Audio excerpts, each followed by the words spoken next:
Hey everyone, so welcome back to automation. It's been a while since we've done something dumb, so I figured let's go ahead and give it a shot. Today we're going to be doing an extremely low compression engine because why would we not? We're going to be trying out some new things and a couple different challenges as the time goes on here, but this is one of the ones I came up with a couple weeks ago and I was like, hey, let's give it a try. So we're going to be using the modular VFR for this. Don't get too excited by that LS version symbol up there. I tried to do that before a long time ago, but then I had issues, as I explained in the past, about having way too many engines in automation, not being able to open them, so I couldn't swap engines.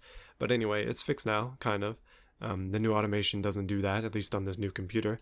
So we're going to be making a new engine for this car. Currently it's only got 27 horsepower, but we'll be making a new extremely low compression engine. We'll see if that'll do any better than this 20 horsepower one does. Right, so this is the updated version of automation, so there's a different engine builder. We're going to be making a brand new engine project. Let's give it a name. And well, we have here the Bugo's engine. It just basically starts off with whatever you had in there before. But for this, I think what we're going to do is do a V8.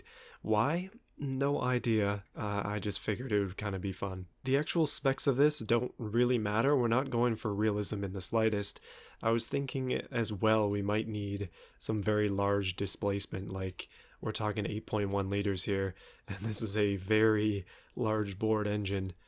We're probably going to be making a lot of torque, but let's go ahead and do let's do a dual overhead cam with 2 valves per cylinder. We're probably going to come back and adjust this. We'll just go for this stuff on the inside. We might end up changing that. I'm already changing it. We're going to first thing first right here, compression down, 6.0 to 1 compression ratio. Is this thing even going to start? I honestly have not tested it. I want to see how much power I can make having a 6.1 compression ratio. That is kind of the point of this build, so it might be more build than anything else. So we're going to do turbo, if it will work. We'll see if this even does anything. I'm concerned again about the very low compression. And of course, when it comes to injection and stuff, it's just going to be the best that we can do.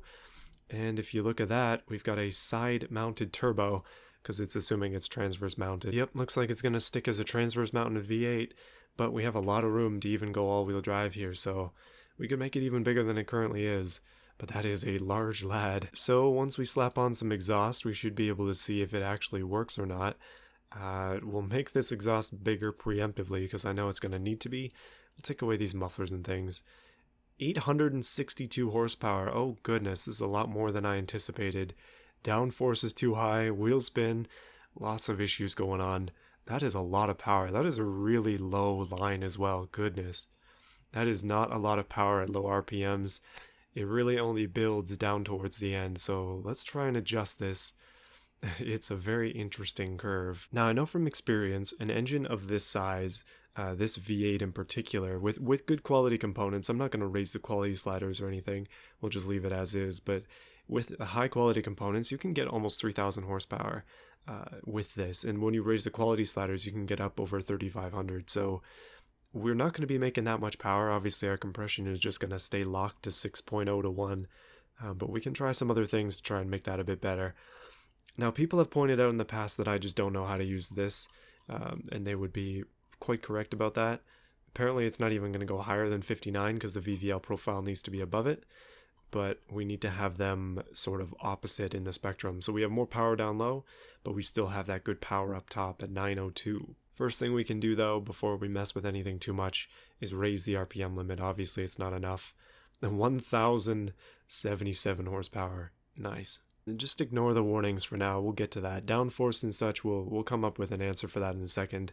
And right now the wheels on this car are extremely thin because I wanted to do lightweight for the Bugo. Let's try and fix some of these issues. Intercooler is not big enough at 1400 horsepower, so we'll raise that up so it's not restrictive. Turbos themselves are huge. We can even make them bigger if we wanted to. Make them absolutely massive. Huge turbos mean more lag and therefore, well, we're down in power by over 300. Well, we're starting to get a bit of power in the mid section here with the turbine down low. Basically before we had nothing at the beginning and all of it was up here. Now we have a bit of a power mountain in the middle and then it's kind of plateauing up here. We can definitely adjust that by changing out the boost a little bit. We're making peak power a lot later, or peak torque a lot later, I should say. And I think RPM is going to be changing as we do the air ratio as well, flattening it out slightly, but again, we've got some work to do. So here we've got a pretty flat torque curve all the way up to 3,400 RPM, but we're making good torque just right off the bat. This engine starts up 600 RPM, it makes 44 horsepower and 525 Newton meters of torque, and then it just stays there as it builds in power up to about 3,500 RPM, like I said, and then from there it just kind of takes off. Bit of turbo lag for sure between 45 and 35, and then after that it's pretty smooth, but yeah, compressor, or the compressor is definitely hurting, but like nothing in here is in pain, so we're at least doing something right there. I have not even touched the fuel yet, or the ignition timing. I should probably mention that. We're currently only using 85 octane because our compression is so low, but we can hopefully, I mean, we have the ability to use more of that. We need to go up all the way to 100 if we want to use all of our octane. And in order to do that, I'm raising up the ignition timing. You can see we're up to 95. And then we can also get away with lowering the actual fuel itself. I know we're losing power, but there we go. That would be about 100 right there at lowest possible fuel. 23% fuel efficiency. We're getting somewhere. So I noticed there was a bit of a downturn at the end that was a little bit too significant for what this engine should be doing. We're up to 100 RON, and I have increased the exhaust diameter by a significant amount. Not as much of a downturn here, and 1,305 horsepower. Can't complain about that. Well, things are basically just min-maxed across the board. Ignition timing is all the way up. Fuel mixture is all the way down. We could probably raise that for more power. Turbine and compressor are pretty low. We might be able to get more max power out of increasing the turbine especially, or decreasing the turbine, depending on the situation here. Well, we're knocking slightly, which is not good, but just ringing it back just a little bit, we can get our air ratio is still pretty much maxed. Totally forgot about that. 1,311 horsepower is good enough that I'm just thinking we can stop there. Again, not trying to min-max too hard. Check out that engine though, that is a beast. Now we could go even bigger. We could also go 5 valves. We probably should. That's gonna change up the tuning a little bit. Let's see how much difference that made. Oh wow, okay, that screwed it up entirely. Maybe we'll go back to the 2 that I tuned it for before. There we go, that's a little more reasonable. We'll go for 4 valves, which means we can still use VVT and VVL. I forgot which one of them is restricted by the valves. Currently though, we need more fuel because we're running over our octane limit, so we can do that pretty easily. We don't need fuel all the way down. We can definitely raise this up and get a lot more power out of it. Well, as they say, more fuel is better. Our efficiency is down to 6 instead of 21. Our RON value is down to 72 because we barely even need the gas we have. We could run on low quality fuel with this thing, but it does make 1,520 horsepower. I'm honestly not sure what's better though. We should probably, we can raise this up just a little bit and then we'll bring this down. We won't have it that high. Let's just go for, I guess, 1,400. We're going to lose 100 horsepower, but at least we'll be using our values. You know what I forgot to adjust was the max boost. Again, we're needing the fuel that we have, so we can raise up our fuel, raise up the boost even more, and theoretically make more power. That's a little bit better. It's not, we're still making good torque at low RPM, a little bit more power than we were before as well, but my goodness, there is a mountain here, and then it just kind of drops down at the end. You know what though? That's not terrible. 1,480 horsepower is a significant upgrade from 27. Let's just go ahead and use this. This car is going to be crazy. I was not expecting it to have this much power, but just to confirm, lowest possible compression, 6.1 or 6.0 to 1 compression ratio. Yeah, this is just getting worse and worse. So this is what the actual car looks like. Not much has changed since the last time you've seen it, but let's go ahead and change the paint color. We'll change the name. Just try and make it a little bit unique for this unique build. I'm a big fan of the white on white with the white wheels, white car. It looks good. There's just a touch of silver in there too. It's perfect. Alright, in terms of fixtures, well, this car was made a while ago. It's been a long time since I made this one. I don't really want to change that much. Like the whole idea of this car was basically just that it would stay relatively close to the same as it gets swapped between different vehicles. But what I want to try is putting on maybe a different fuel cap. And I think other than that, we might be good.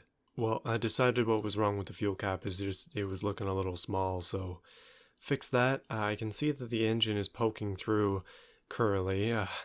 It's a little bit bigger than you might have thought, and we're going to need more than just this one muffler as well. So we'll get rid of this. Alright, if I dual them up like this, then we should have it working. Theoretically, at least. Okay, there we go. Now it's working. So, if I put them there like that, make them big, they'll combine into one. That's not quite what I was going for, but that looks pretty decent. Yeah, this car definitely needs some work in the styling department, but I don't mind the look of it, so I think we're just going to leave it as is. It doesn't need to look great, it just needs to be powerful. And in this case, it is very powerful. This car is a test bed, so it's meant to be used for different things. Currently, the wheels are way too thin for this car. What I'm eventually planning on doing, I'm wondering though why it has a muffler. We'll go back and check that, but what I'm eventually planning on doing is setting up this car just with like a certain size of wheels, certain suspension, all that kind of stuff, and then we'll just be testing engines exclusively with it. At least that was the plan. We'll get back to that though. For now though, we're going to have to adjust it because these wheels are just going to spin like crazy. I think it's only rear wheel drive as well, so that's just not going to do it for this. Alright, on to the drivetrain. Current engine does not fit. What the heck? How did that happen? Apparently, it no longer wants to fit. Oh, it's too tall. I guess with its current position, it's just a little bit too big. We're going to have to scale this down a touch. Bear with me as I attempt to fix it. Alright, so we've gone from 8.1 to 6.7, basically 6.8 liters. That's not bad. We're just going to have to redo a lot of the graphs here, and hopefully it actually does fit. We'll just give it a quick test. There we go, it does fit. Okay, that's good. All-wheel drive, but we've got to go back and retune this just quickly, make sure that things are actually going to work. Alright, slightly odd glitch here. It says that it fits, but it doesn't let me adjust it, so not sure what's going on. Hopefully I didn't just break the entire game. Let's go to 99, and then maybe try this. Come on, game. You can do this. It does fit, I swear. Alright, good news. I restarted it. Not the game itself, but just closed the build and opened it back up again. And it does fit now. Thank goodness. We'll just leave it at 100%. Currently, it's only making 467 horsepower, which is kind of pathetic for an engine this large. So we're going to have to retune it, unfortunately. But I'll just do all of that quickly. I won't bore you with that for a second time, but I'll come back and show any interesting details. We're going to leave the compression right where it is. I'm thinking a lot of this has to do with the turbo, which was set to a fuel economy preset. Might have been my mistake there. Alright, rather than go for some mountainous torque curve, I'm actually thinking this time we'll stick to this. We'll let it go a little bit beyond, we'll let it rev so that we can stay at our RPM for a bit. But maximum is now currently 1331 horsepower. But that's a much better curve than it was before, so it'll probably be faster as long as I gear it correctly. But yeah, that's to be seen here. Looks like it's going to actually fit in the car this time. Hopefully. It still fits in the car, thank goodness. Okay, we're going to go for a sequential gearbox. That's the fastest of them from what I've seen. You know what? Let's go 6-speed. We don't need the full 7. Top speed is going to be 428. Oh goodness. This is a dangerous top speed. That's probably going to go down as we make the tires wider, because they are going to be a lot wider than they currently are. Sportiness, we should probably go with a... so electric LSD is actually more sporty, at least in terms of the game specs, than a geared one. So we'll go with that. Wheel spin, oh boy. Let's get those graphs going. 62% wheel spin. Goodness. Okay, a lot of that is going to be down to wheels, so let's skip ahead to wheels. Radial, semi-slicks. Make those a little bit bigger, please. 295 on each. That actually puts us almost within the range that we should be, but there is one thing that we can also do, which is widen the body to get better wheels. We can get bigger wheels by doing that. 43%, so that knocked it down by 19. Let's add a bit of weight to this thing. We're going to need some brakes, of course. Currently, our braking graph is a little off. Our front grip and our rear grip are a lot higher than our brakes are capable of. We need to make them bigger, obviously. So we're keeping carbon ceramic, but we'll go 4 pistons on the front, 2 on the back, and we will hopefully be able to get this big enough to work here. So we don't need the pad type up quite that high. It's almost better to have bigger brakes than it is to have better pad type.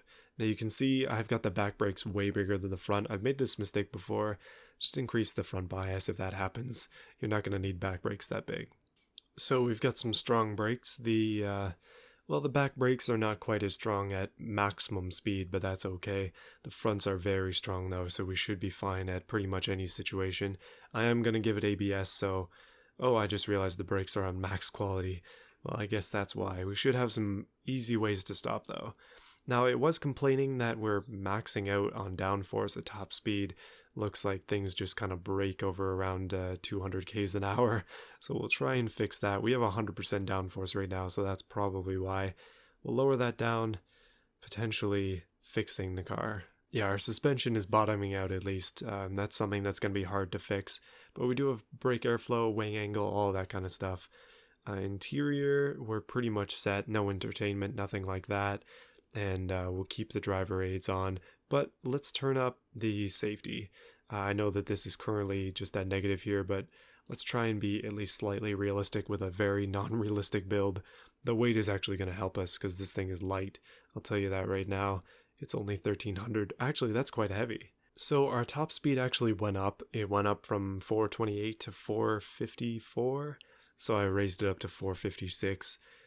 We kind of need that. Spacing is already way too high. We're going to drag that down. We can get a lot more speed out of first gear. We don't want first gear to be too quick, but we don't want it to be too slow either. 35% wheel spin is better than it was, but that's still not great. 0 to 103 seconds is very quick. This car is not slow in the slightest. Now, even with very high quality wheels, we are not quite within the spec that it allots for us. It wants us to be in this line section here, so we're not getting into the too far into the oversteer or understeer section.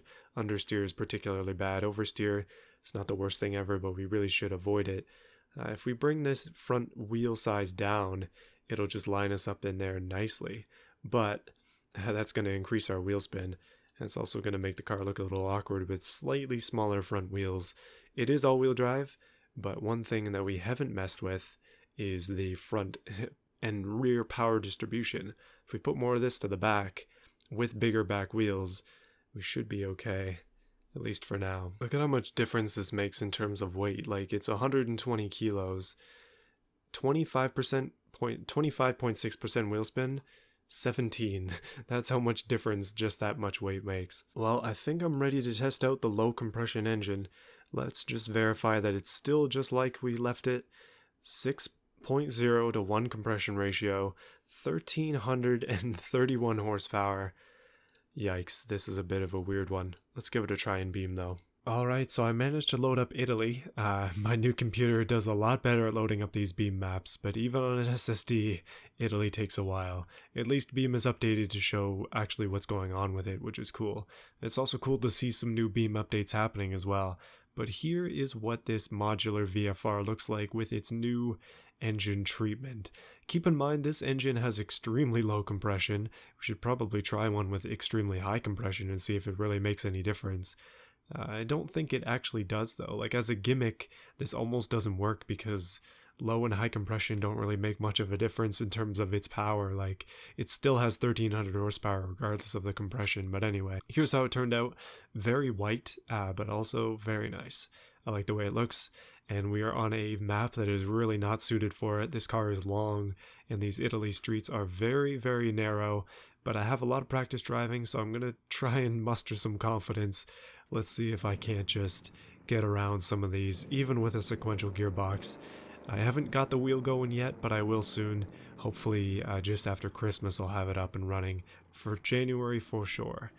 We'll be doing everything in Beam on the wheel at that point. But anyway, let's go ahead and get on a move here, or get a move on. As you can see, I was not joking about narrow streets, but this car still absolutely rips. Yeah, this is dangerous as heck. There are walls everywhere. This is much more suited for a rally car or something of that sort. But we have very strong brakes and pretty good turn-in for an all-wheel drive car. Pretty decent aero on this car as well. It needs more, but it does have good aero overall. I think we can use some of the stealthy wings that we saw during the showcase. This thing is a bit of a track monster though. I would challenge it up against some of the cars from, I would say, the Cyberpunk showcase even. Those ones were pretty fast, and this is also quite a bit up there. I'm actually quite interested to see what we can do in a bit of a race as well. We'll do some comparison tests between some similarly quick vehicles. Well, hopefully YouTube isn't destroying this with its unfortunate compression algorithms, but we're driving through the forest here, not doing too bad up these hills. Ooh, as I say that I hit a rock. This car is pretty durable, surprisingly so. I think it's just because it has good protection for the wheels.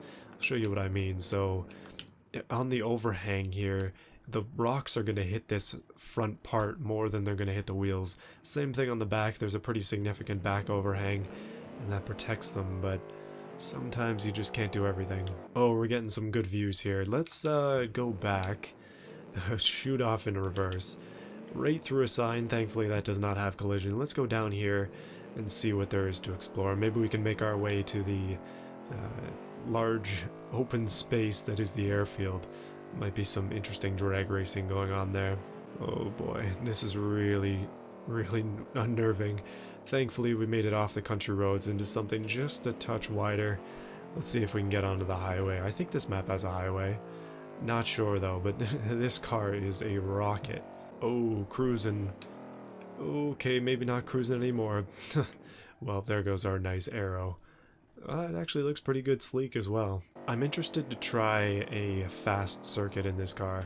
Well, I don't think we're going to find any of those in Italy, but we might transition to a different map in a bit. Just wanted to kind of cruise around here and try this thing out. So far, highly successful though. And hopefully I can make it into town. I think I'm going the right way. This should be the way to town. This seems to be a pretty windy road. Seems like, ooh. Okay, that one tree is missing collision as well. Yeah, you would not want anybody next to you to own one of these things. It is extremely loud with no mufflers on this V8, but I did take a wrong turn and now I'm going to the other side of town. And I also didn't turn there at all. And we've run into a section of Italy I have not seen before. It's a bit of an Italy tour now, I guess. I very rarely use this map, just because this is my first time on it with the new computer, but my old computer could barely run this map. Thankfully they've made a few fixes over time, but yeah, the frame rate was not good. Let's go down to the docks though. I remember, I think it was this map that I did my first beam automation video on this channel. I was using this section right here. Yeah, with the slow lad, if you remember that. That was a long time ago. And that means there is a hill climb section right here. So let's give this a shot. And then we'll do some proper racing. And then, you know what? Let's try the drag strip as well. We have time. And up we go. Kind of have high in the rev ranges. I'm afraid to go fast in this car. But I mean, it does inspire confidence to some degree. Okay, I didn't know where to turn there, but apparently straight is the only answer. And we're going off the trees again. Well, I guess you can just cruise the coastline instead of attempting to be extremely fast. Narrow tracks like this are always going to be a challenge, but my goodness, the scenery, it makes up for it. And the soundtrack, too. Oh goodness, we're going on the beach. Well, I've beached it entirely. Okay, let's try somewhere else. I'm struggling to find something among my group of cars that is actually fast enough to fight this thing. Like maybe the Bamero 1.0, the original, or I guess this would be the 2.0. I mean, I've got 3.0 versions here, but 2900 horsepower is just too much. It's not really drivable. Same thing with this one, 26 is not that great. The gearing is better on that car, but it's not amazing. This has a lot of power, but it's not well driving. Pretty much everything here except this is very, very slow in comparison. You know what, how about we do a change here? Let's actually drive a Beam car in Beam. That rarely happens. What about we try this car here? It is a Hillclimb built car. We could also go for this, but I think that's probably going to win. Let's try this one, and then if that doesn't work, we'll go down to a Hirochi or something, four-wheel drive. Yeah, let's give this one a try. I believe that this thing is ridiculous. Oh yeah, this is what I'm talking about, the new loading screens as well. They look pretty nice. I really like the look of them. Well, the Hirochi Speedway loads up a lot faster than that other one does. This is a pretty awesome silhouette car, so let's hopefully get it around the track with a reasonable time. I don't know, I haven't driven this in a long time. I think it might be rear-wheel drive, but I'm unsure. Let's try it though. See if we can do anything with it. Oh, looks like it has no engine noise, and it's rear-wheel drive. Okay, never mind. Let me try something else. Yeah, I know rear-wheel drive cars are just not going to compare to this, unfortunately. So let's go for a Hillclimb version of one of these. Well, in the end, I settled on an all-wheel drive twin-turbo version. This one should be pretty fast. It sounds fast. Let me turn off the ESC though, or yeah, that'll make it a little bit better. I'm doing a flying lap, by the way. Probably should have mentioned that. And it's a dual clutch, so I don't even need to change the gears here. Let's see if we can get a comparable time to that. Okay, did I already break it? Goodness, I already did. Well, so far this has been a resounding non-success, but I'm interested to find a benchmark time, and that's the whole point of this, but I haven't driven any Beam cars for a while. I'm very used to driving automation ones. This is my first time around this track in a long time, and this is the Hirochi Long. Uh, you can probably tell. Like, I'm not a great driver to begin with, so that's why I'm kind of warming up here, getting at least some benchmark in. Oh boy, this thing does not have the grip that I anticipate from a lot of automation cars though. We should probably do a Beam versus automation like build car challenge. See if you can build to beat a certain car under a certain budget. That could be interesting. But my goodness, this thing is bumpy. It's very wallowy in comparison to what I've been driving before. Just came off of driving the showcase cars yesterday, so that's kind of what I'm benchmarking this against, at least in terms of feel. Well, if you get hard on the throttle, this thing will just absolutely fly away from you, but so far I'm doing okay. I don't know how much of the track is left, but I am 50 seconds in. Alright, we took some slight damage, but we're almost done with the track. It's a reasonable time. This track is pretty difficult though. It was actually one of the contenders for the possible tracks to use on the showcase, and I'm kind of glad we didn't use it, just because it's so dangerous. I'd encourage you to go and watch that showcase, by the way. I'm talking about the JGTC showcase. Anyway, that is a 1:38 time. Let's go ahead and try it out with this other car. This new one we just made is likely going to be faster, but I'm not sure. Alright, here it is. A bit of damage as it came down. I'm not sure why that is. Sometimes it just drops you in the game. Either way, let's give it a shot. Okay, wheel spin is currently an issue. I think we might have outclassed the other car just in terms of power, but I'm not sure about controllability yet. We'll see how this thing handles around the track. I am definitely getting more used to driving with gears, although, again, still pretty rough at that, so don't judge me too hard for missing shifts and such. Still practicing. Well, the V8 with this sort of size definitely likes to break the sound barrier a lot, or at least the sound creation engine once you get too high in the RPMs. So far so good on this lap though. I think we're probably going to do pretty well. Just putting it down into second, swooping around this corner, hitting the handbrake just a little bit because I'm going out far too wide. There's an example of a rookie mistake. Yeah, I think I might have to do a couple laps of this track to really get it, but that is a pretty fast corner right there. Staying in third, probably don't need to be. Down into second.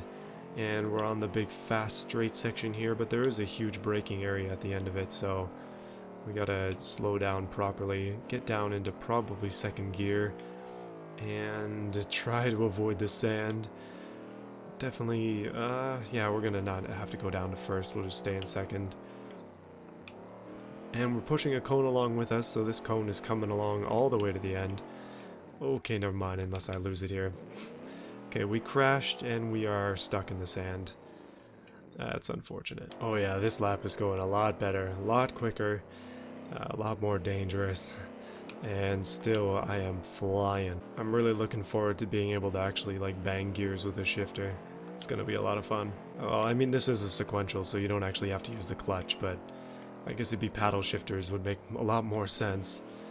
And I think I might have bent the wheel there. Well, that's the result of my third attempt. Maybe this next one's going to be a little bit more conservative, because I think we've got this no matter what. But you can see the engine is Slightly misaligned. Alright, flying down this straight, I might actually be able to make it this time, as long as I don't screw anything up too drastically. The brakes on this car are strong, but still, I tend to not brake hard enough and brake a little bit too early at times as well. But we are still flying. Ooh, this is where I messed up that one time, but still, second gear. And this was a very rough lap. I spent a lot of time in the grass. That's a 128. I mean, we didn't really learn anything there. This car is just faster than that one. Okay, one more test that we're gonna do, and then that's gonna be it for this. Alright, it's the drag strip. You probably anticipated this. You can probably tell I've been excited for this. Now, we have a best time on the drag strip currently of like 6.5 seconds from the drag race showcase. Yeah, we'll try to beat that. I don't think it's gonna happen, but let's give it a try. And rev it all up. And I totally shifted too early there. We'll try it with a bad start, just to get a benchmark of what kind of times we can expect, and then we'll go for a really solid start. 9.3 seconds, that is not particularly fast. That's not even top 50 on my list. You can see a lot of 6.5s there though. Let's try again. Alright, rev it up this time. Not going to make that same mistake that I did before. And we actually did rocket off of the line that time. Not much I can do other than just boost it up. It's 8.7, not bad. That's not a bad time. Still not good enough for top 50, but let's try it one more time. So I had somebody suggest before starting at max torque range, and I guess that's pretty much what I've just done there, because max torque on this car is just like 6,500 or so. 9 seconds, just a little bit slower. Well, starting at the top isn't a bad thing either. But that's gonna be it for this video. Hopefully you enjoyed. This car is a lot better than it used to be, I'm gonna say. The original version, 27 horsepower, was a lot slower than this. But hey, that's kind of what you get with a Bugo-powered modular VFR. This car is gonna have more engines in the future, so stay tuned. If you're interested in this content and other content that I make sure to subscribe. And also, yeah. That's going to be it. See you again later on this week. Coming up on Friday is more My Summer Car. Next week should be more automation and Forza. It's going to be good. See you then. Yeah, don't worry. I didn't forget. Got some people I need to thank as always. I appreciate all these people. They're the people who hit the join button. They subscribe to the channel in a more advanced way. That's why I call them advanced supporters and supporters. I appreciate them a lot. So here we go. Canadian Steel, Slow Fried Chicken 69, Overlord, Justin, and that Riced Out Explorer. Thank you so much for your support. I appreciate it a lot.